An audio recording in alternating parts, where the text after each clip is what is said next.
गुटखा खा रहे हो, मर जाओगे तो? शाहरुख खान मरबे नहीं किया तो हम कैसे मर जाएंगे? शाहरुख खान कैसे मरेगा? वो भी गुटखा खाता है था। शाहरुख खान गुटखा खाता है? हाँ। कौन बोला है तुमको? प्रचार में देखे हैं। अच्छा, प्रचार में देखो हो? इस वीडियो में एक बच्चा बोल रहा है जब गुटखा खाने से शाहरुख खान को कैंसर नहीं हुआ तो उसको क्यों होगा। आप लोगों को एक मीम वीडियो जैसा लग रहा होगा और कई तो ये बोल रहे होंगे कितना बेवकूफ़ है ये बच्चा, इसको कुछ नहीं पता, शाहरुख खान जैसे सेलिब्रिटीज लोग थोड़ी ना खाते हैं गुटखा और ये कितना बड़ा प्रॉब्लम है। आज भी कई लोग इंडिया में सेलिब्रिटीज को भगवान की तरह मानते हैं और उनकी हर कई बातों को सच मानते हैं और लोग उनसे काफ़ी कनेक्टेड होते हैं और जो लोग उनसे सबसे ज़्यादा प्यार करते हैं उन्हीं को सेलिब्रिटीज़ जहर बेचकर अपना फ़ायदा करते हैं। ये गुटखा के पैकेट देखने में एक छोटा सा माउथ फ्रेशनर और चॉकलेट के पैकेट की तरह दिखता है, पर इसमें मौत लिखा हुआ होता है। तो आइए चलिए जानते हैं पान मसाला इंडस्ट्री के बारे में और कौन है वो लोग जो इससे बैन नहीं होने दे रहे हैं, ये जानते हुए भी कि इससे कैंसर होता है। आखिर कौन है इन बड़े बड़े इंडस्ट्रीज के पीछे और कैसे दिखाया जाता है ये पान मसाला के एडवर्टीजमेंट खुलेआम टीवी एंड सोशल मीडिया में बैन होने के बाद भी। तंबाकू का सेवन स्वास्थ्य के लिए हानिकारक है, लेकिन फिर भी कई लोग तंबाकू का सेवन करते हैं। दिल्ली सरकार ने 1 साल के लिए पान मसाले पर बैन लगा दिया है।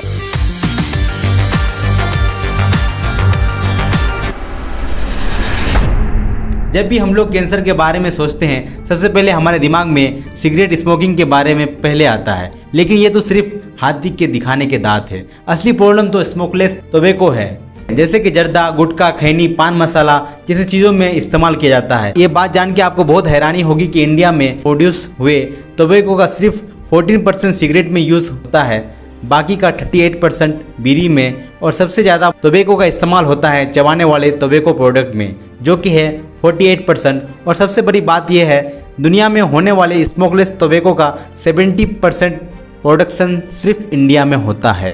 और इस खैनी, गुटखा जैसे स्मोकलेस टोबैको के कारण 2.5 लाख से भी ज़्यादा इंडियंस को अपनी जान गंवानी पड़ती है हर साल। अब बहुत सारे लोग बोलेंगे अगर टोबैको चबाना इतना ही खतरनाक है तो सरकार इसको बैन क्यों नहीं कर देती, पर बैन तो बहुत दूर की बात है। कैसे आज हमारे देश के बड़े बड़े सेलिब्रिटीज़ इतनी आसानी से खुलेआम प्रमोट कर पा रहे हैं। अभी ये क्यों हो रहा है इतना आसानी से सबके आंखों के सामने, इसे जानने के लिए थोड़ा वक्त के पीछे जाना होगा। तो मनसुख भाई कोठारी, जिनको फादर ऑफ पान मसाला इंडस्ट्री बोला जाता है, इन्होंने सबसे पहले पान मसाला को लोगों तक इतना फेमस किया था। मनसुख भाई कोठारी का जन्म एक गुजराती फैमिली में हुआ था। जैसे कि आमतौर पर एक गुजराती का माइंडसेट बिजनेस वाला होता है, तो ठीक उसी तरह इन्होंने भी 23 साल की उम्र में अपना एक छोटा सा बिजनेस शुरू किया था। तो साल था 1948, हम लोगों का देश अभी नया नया आज़ाद हुआ था। वो कोलकाता जाके एक दुकान से दूसरे दुकान हेयर ऑयल बेचा करते थे और लौटते समय वहाँ से सिगरेट की कुछ डिब्बियाँ यहाँ कानपुर लेके बेचा करते थे। और जैसे जैसे वक्त बीता तो मनसुख भाई ने टीन के डब्बों में हेयर ऑयल बेचना शुरू कर दिया और कई सालों तक यही तेल का बिजनेस बहुत ज़ोरों शोरों से चलने लगा। तब मनसुख भाई ने सोचा क्यों ना बिजनेस एम्पायर को थोड़ा एक्सपेंड किया जाए। तब साल 1974 में मनसुख भाई 150 स्क्वायर फीट की छोटी सी जगह लेकर 12,000 रुपये से पान पराग की शुरुआत करते हैं। शुरुआत के दिनों में पान पराग एक बिना टोबैको का प्रोडक्ट था जिसमें अरेका नट्स यानी सुपारी, केडामोन, लाइम एंड केटेचू और कुछ नेचुरल खुशबू की चीज़ें यूज़ करके बनाया जाता था। पहले इसे पान के अल्टरनेट के तौर पे यूज़ किया जाता था क्योंकि उस ज़माने से लेकर आज तक पान हमारे देश में काफ़ी यूज़ किया जाता है और हम इंडियंस पान के प्रति काफ़ी फीलिंग्स रखते हैं। जैसे कि शादियों में, पूजा में, त्यौहार में, हर एक जगह में पान की एक अलग पहचान है और ज़्यादातर इसे माउथ फ्रेशनर की तरह यूज़ किया जाता है। यही एक वजह थी जिसके वजह से पान पराग लॉन्च होते ही एक सुपरहिट प्रोडक्ट साबित होती है। पहले पान पराग 100 ग्राम की एक राउंड टिन बॉक्स में आया करती थी और उस वक्त एक चम्मच भी इसके साथ में देते थे। ये 1970 की बात है और उस टाइम एक छोटा चम्मच भी एक बहुत बड़ा इनोवेशन था। इससे पहले किसी ने ये सोचा भी नहीं था कि पान मसाला जैसे चीज़ को भी कोई एक प्रोडक्ट की तरह बेच सकता है। उस टाइम कोई इंटरनेट नहीं था, थोड़े बहुत लोग ही न्यूज़पेपर पढ़ते थे और रेडियो, टीवी जैसे चीज़ें सिर्फ अमीर लोगों के घर में हुआ करती थी। और लोगों को पान पराग इतना पसंद आता है कि ये वर्ड ऑफ माउथ पब्लिसिटी से भी बहुत मशहूर हो गया। बढ़ती पॉपुलैरिटी की वजह से जो लोकल पनवाड़ी के दुकान थे उन्होंने भी पान पराग के डब्बे रखना शुरू कर दिए। जहाँ जहाँ तक पान पराग नहीं पहुँचा था पहले, वहाँ भी बड़े आसानी से पहुँच गया।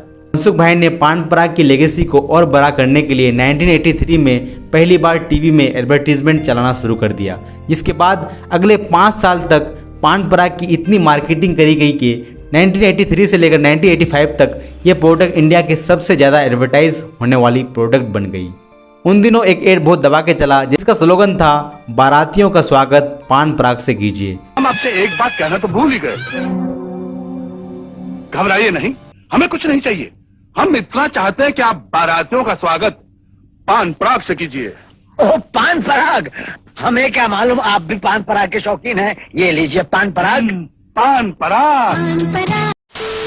क्योंकि मनसुख भाई का विजन था कि पान पराग को इंडिया के घर घर तक पहुंचाए और लोग जो पानवाड़ी से पान खरीदते हैं उसे छोड़कर इनके पान पराग मसाला को कंज्यूम करें। लेकिन एक दिक्कत आ रही थी, पान पराग की टिन की डब्बी होने की वजह से बार बार खोलना और बंद करने की वजह से जल्दी मॉइस्चर आ जाता था और जल्दी ख़राब भी हो जाती थी और उस वक्त काफ़ी महंगी भी आती थी। और हमारा देश इंडिया उस टाइम काफ़ी डेवलपमेंट के इनिशियल फेजेस में था, तो इस टाइम लोग इतना खर्च नहीं करना चाहते थे एक पान मसाला के पीछे। तो मनसुख भाई ने उसका भी सलूशन निकाल दिया और तब 1985 में इनोवेशन हुआ छोटे छोटे पैकेट्स का, जिसको हर इंडियन अफोर्ड कर सकता था। और जैसे ही ये छोटा पैकेट लॉन्च होता है, मार्केट में तहलका मच जाता है। यही एक जगह है जहाँ से एक इंडस्ट्री का जन्म होता है, बिना धुएं वाले तंबाकू का। पान पराग की बढ़ती शोहरत और कामयाबी को देखकर बहुत सारे प्लेयर्स ने इस इंडस्ट्री में अपना हाथ आजमाया। तब पान पराग को समझ में आया कि नॉर्मल पान मसाला बेच के कुछ नहीं होगा, क्योंकि इसके जो कंपटीटर थे जैसे कि कमला पसंद, बिमल, शिखर, ये अपने प्रॉफिट बढ़ाने के लिए पान मसाला के साथ तंबाकू भी बेचना स्टार्ट कर दिए थे। अब तंबाकू से होता क्या था, तंबाकू को लोग पान मसाला के साथ मिक्स करके खाते थे, जो कि तंबाकू में प्रेजेंट निकोटीन बॉडी के अंदर जाकर हैप्पी हार्मोन्स डोपामिन रिलीज करता था, जिससे होता यह था कि लोग इससे ज़्यादा कंज्यूम करने लगे, क्योंकि nicotine as a addictive substance काम करता है। तो जिन जिन कंपनीज ने अपने प्रोडक्ट के साथ तंबाकू बेचना शुरू किया, उनके सेल्स काफ़ी बढ़ने लगे। तो इसी चीज़ को देखकर पान पराग ने भी सेम स्ट्रेटजी अपनाई और एक कंपेटिटिव एज एंड डिफरेंस लाने के लिए पान पराग ने भी अपने प्रोडक्ट के साथ तंबाकू बेचना शुरू कर दिया। और अगर आप आज मार्केट में देखोगे तो बिमल, कमला पसंद, शेखर, बाबा और भी कई ब्रांड्स जो खुलेआम अपने तंबाकू प्रोडक्ट्स बेचते हैं। तंबाकू चबाने से माउथ, टंग, गम्स, स्टोमक, गोल ब्लैडर इन सभी बॉडी पार्ट्स के कैंसर होने के चांसेस सबसे ज़्यादा होते हैं, क्योंकि अकेले तंबाकू में 30 से ज़्यादा ऐसे केमिकल्स होते हैं जो कि ह्यूमन बॉडी सेल्स के डीएनए स्ट्रक्चर को अल्टर करने के लिए जिम्मेदार होते हैं, जिसकी वजह से सेल्स एब्नॉर्मली मल्टीप्लाई होकर एक खतरनाक कैंसर का रूप ले सकते हैं। रेगुलर तंबाकू चबाने से आपको कोलेस्ट्रॉल और ब्लड प्रेशर काफ़ी ज़्यादा बढ़ जाता है, जिसकी वजह से आपको हार्ट अटैक के चांसेस 60% तक बढ़ जाते हैं। और ये बात जान के आपको हैरानी होगी कि तंबाकू चबाना सिगरेट पीने से 3 गुना ज़्यादा एडिक्टिव होता है, क्योंकि चबाने वाले गुटखे में तंबाकू की मात्रा सिगरेट से कई ज़्यादा होती है। इतना ज़्यादा होता है, अगर आप कोई तंबाकू पाउच को 30 मिनट तक चबाते हैं तो वो 3 सिगरेट के बराबर होता है। अब ऐसा होता क्यों है, आइए इसे थोड़ा डीप जाकर समझते हैं। ये जो निकोटीन होता है ये काफ़ी एडिक्टिव होता है, जो कि आपके ब्लड स्ट्रीम में जाकर बॉडी में एड्रेनलिन ग्लैंड्स को एक्टिवेट करता है। ऐसा करने से आपके बॉडी में प्रेजेंट एड्रेनलिन ग्लैंड्स ज़्यादा मात्रा में एड्रेनलिन रिलीज करना शुरू कर देते हैं, और ये एड्रेनलिन हार्मोन्स रिलीज होने से हमें एक इंस्टेंट एनर्जी सा फील होता है। ऐसा लगता है कि बॉडी में पहले से ज़्यादा जान आ गई है। ये जो फीलिंग आती है आप इसको बार बार फील करना चाहते हो, और ये फीलिंग आपको तंबाकू चबाने से या कंज्यूम करने से आती है, जो धीरे धीरे आप इसके आदी बन जाते हैं और आपको इसकी लत लग जाती है। आप अगर एक पान मसाला के पैकेट को खोल के देखेंगे तो इसके अंदर आपको क्रश्ड एरिकोनट्स, देसी भाषा में बोले तो सुपारी भी मिलती है। बहुत सारे लोगों को सुन के शायद शौक भी लग सकता है कि सुपारी भी एक कार्सिनोजेनिक एडिक्टिव सब्सटेंस है, इसको अगर आप बिना तंबाकू के भी कंज्यूम करोगे तो आपको फिर भी कैंसर हो सकता है। साल 2003 से लेकर 2011 तक FDA यानी फूड एंड ड्रग एडमिनिस्ट्रेशन ने जो गुटखा है उनके 1173 सैंपल्स कलेक्ट किए और उसको लैब के अंदर चेक किया, जिसके अंदर 98% सैंपल्स में मैग्नीशियम कार्बोनेट पाया गया। ये जो मैग्नीशियम कार्बोनेट है इसको फायर एक्सटिंग्विशर में यूज़ किया जाता है, जो कि ह्यूमन कंजम्पशन के लिए काफ़ी डेंजरस होता है। ये इतना खतरनाक होने के बावजूद भी गुटखा कंपनीज इसे अपने प्रोडक्ट में यूज़ करते हैं, जो कि एक एंटी केकिंग एजेंट की तरह काम करती है और इससे गुटखा की सेफ लाइफ बढ़ती है। Magnesium carbonate and calcium hydroxide ये दोनों ऐसे केमिकल्स हैं जिसको हम लोग आम भाषा में कॉस्टिक चूना भी कहते हैं। ये एक तरह की अल्कलाइन सब्सटेंस होती है जो कि गुटखे के पीएच लेवल को बढ़ा देती है, जिससे जो गुटखा है वो थोड़ा कड़वा लगता है। अब होता यह है कि जब आप इसको खाते हैं तब आपके मुंह के अंदर एक पतली सी लेयर है वो उसको जला देती है, जिसके वजह से गुटखा में जो निकोटीन है वो ब्लड स्ट्रीम में आसानी से एब्जॉर्ब हो जाता है। ये जो मुंह के ऊपर की स्किन की लेयर है गुटखा खाने से डैमेज हुई है, आपकी बॉडी इसे धीरे धीरे खुद ही हील करती है। लेकिन जो रेगुलर गुटखा खाने वाले लोग हैं गुटखा चबाते रहते हैं, जिसकी वजह से ये जो डैमेज एंड हील का साइकिल है ये हमेशा चलते रहता है। लेकिन एक वक्त ऐसा आता है जब बॉडी इसको बर्दाश्त नहीं कर पाती है, तभी ये चीज़ हमारे डीएनए को डैमेज करके कैंसर का रूप लेती है। हमने तो सिर्फ कुछ ही केमिकल्स का जिक्र किया है यहाँ पे, लेकिन इंडियन जर्नल ऑफ कैंसर के मुताबिक ये जो बिना धुआं वाला तंबाकू होते हैं इसके अंदर 4200 से भी ज़्यादा जानलेवा केमिकल्स मौजूद होते हैं। और ये सब जानते हुए भी तंबाकू कितने खतरनाक है और कितने हद तक इंसान की बॉडी को डैमेज कर सकता है, और आखिर ऐसा क्यों है कि आज बड़ी बड़ी कंपनीज इसको बिलबोर्ड से लेकर टीवी एंड सोशल मीडिया से लेकर हर जगह में खुलेआम प्रमोट कर पा रहे हैं। तंबाकू के बढ़ते कंजम्पशन को लेकर साल 2003 में सरकार सिगरेट एंड अदर तंबाकू प्रोडक्ट एक्ट यानी कोटपा को पास किया था, जिसके अंदर तंबाकू से रिलेटेड सभी प्रोडक्ट्स के अंदर बैन लगा दी गई थी और साथ ही साथ तंबाकू से रिलेटेड सभी प्रोडक्ट्स के एडवर्टीजमेंट को भी बैन लगा दी गई थी। और 2007 में इंडियन गवर्नमेंट ने national tobacco control programme NTCP को लॉन्च किया था, जिसमें सिगरेट एंड टोबैको प्रोडक्ट के एडवर्टीजमेंट में पूरी तरह से बैन लगा दी गई थी। और साथ ही साथ ये भी रूल लगाया गया था अगर कोई NTCP प्रोग्राम को फॉलो ना करे तो उसे एक भारी फाइन भरनी पड़ेगी और शायद जेल भी हो सकता है। हमारे देश में केबल टेलीविज़न नेटवर्क रूल्स 1994 में लागू करे गए थे, जिसके सेक्शन 72 के अंदर किसी भी तंबाकू प्रोडक्ट, अल्कोहल या कोई भी इंटॉक्सिकेंट्स प्रोडक्ट्स को मीडिया के अंदर किसी भी तरह से एडवर्टीज की सरासर बैन लगा दी गई थी। सिर्फ इतना ही नहीं, साल 2011 में FSSAI यानी food safety and standards authority of India ने जिन भी प्रोडक्ट्स के अंदर टोबैको या निकोटीन प्रेजेंट है उसे पूरी तरह से बैन कर दिया था। यहाँ तक देखने से तो यही लगता है इतने सारे रूल्स रेगुलेशंस आने के बाद तो तंबाकू प्रोडक्ट का कंजम्पशन और एडवर्टीजमेंट तो पूरी तरह से बंद हो जाना चाहिए। तो क्या सच में ऐसा ही हुआ है?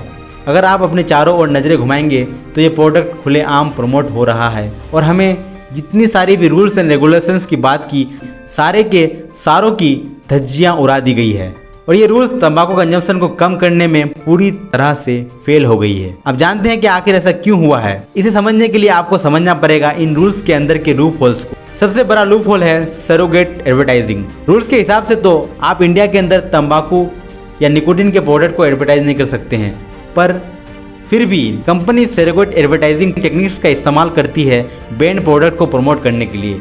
अब इसमें होता यह है कि कंपनी 2-3 प्रोडक्ट बनाती है जिसमें से एक प्रोडक्ट अलाउड होता है और बाकी 2 प्रोडक्ट अलाउड नहीं होता है, और जो प्रोडक्ट अलाउड होता है वो सभी गवर्नमेंट रूल्स को फॉलो करता है, जिसकी ये कंपनी दिल खोल के मार्केटिंग करती है। लेकिन इसमें एक ट्विस्ट है, जो मार्केट किया जाने वाला प्रोडक्ट होता है बाकी नॉन अलाउड प्रोडक्ट से काफ़ी सिमिलर मिलता जुलता होता है। अब अगर टेक्निकली देखा जाए तो कंपनी ने उसी प्रोडक्ट को एडवर्टाइज की है जो टेक्निकली अलाउड है, पर जानबूझ के उस प्रोडक्ट को भी कर दी जो कि अलाउड नहीं है। एग्जाम्पल के तौर पे ये एडवर्टीजमेंट देखिए जिसमें अमिताभ बच्चन और रणवीर सिंह जैसे बड़े बड़े सेलिब्रिटीज सिल्वर कोटेड इलायची को प्रमोट कर रहे हैं, और रूल्स के हिसाब से ये करना कोई गलत बात नहीं है, क्योंकि इलायची तो एक नॉर्मल यूज करने वाला सामान है जो सभी हाउस होल्ड में आसानी से मिल जाता है। चाय से लेकर बिरयानी तक सभी चीज़ों में यूज़ किया जाता है। गौर करने वाली बात यह है कि अगर आप कमला पसंद की इलायची वाला पाउच और पान मसाला वाला पाउच देखेंगे तो आपको फ़र्क करना काफ़ी मुश्किल होगा।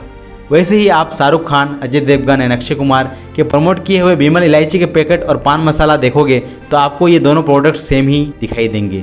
ध्यान से देखोगे तो असल में प्रमोट तो इलायची को करा जा रहा है, लेकिन ये कंपनी का असल मोटिव एंड असल प्रॉफिट तंबाकू प्रोडक्ट बेचकर आता है। ज़रा इस चार्ट पर नज़र दौड़ाएं तो आप देखेंगे कि पान पराग के बेचने से कंपनी को पैसा मिला है वो है सिर्फ 6.37 करोड़।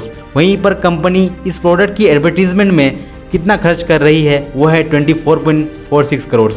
तो ये साफ साफ है यहाँ जो इतने करोड़ों का एडवर्टीजमेंट का पैसा खर्च किया जा रहा है वो दरअसल कहीं और तरीके से आ रहा है।